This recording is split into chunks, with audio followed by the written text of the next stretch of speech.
You know, people have been question document examiners for hundreds of years, and they've used a variety of different equipment during that time period. A long time ago, it was okay to use one of these antiquated microscopes. The problem with these things is they don't really give you a good field of vision. A lot of people in the business still use a good old 5 to 10 power magnifier, which I use on occasion as well.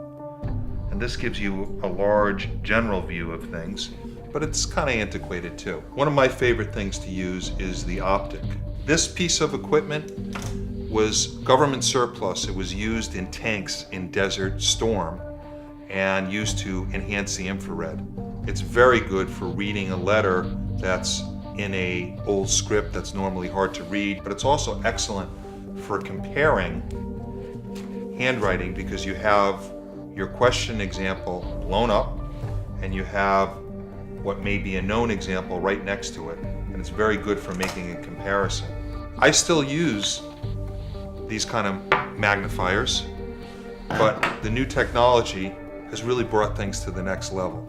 And the tried and true equipment is great, but we want to go a little bit farther here.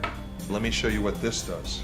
I take the image, which this has captured like a normal scanner, very quickly, load it into my iPad, and what I may do is scan a question signature, and I'm concerned with the way the D connects with the R, or some subtle little way that the W is looped.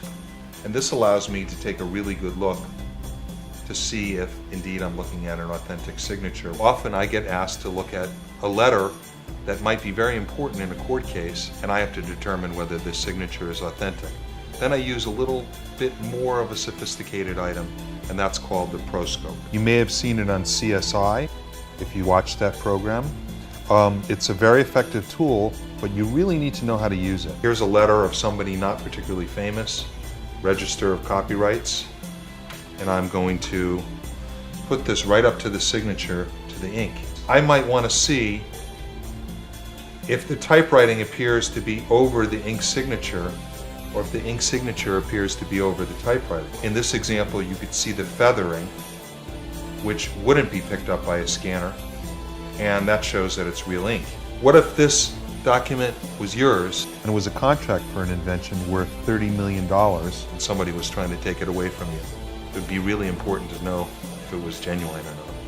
This is exactly the kind of evidence that can make or break your case.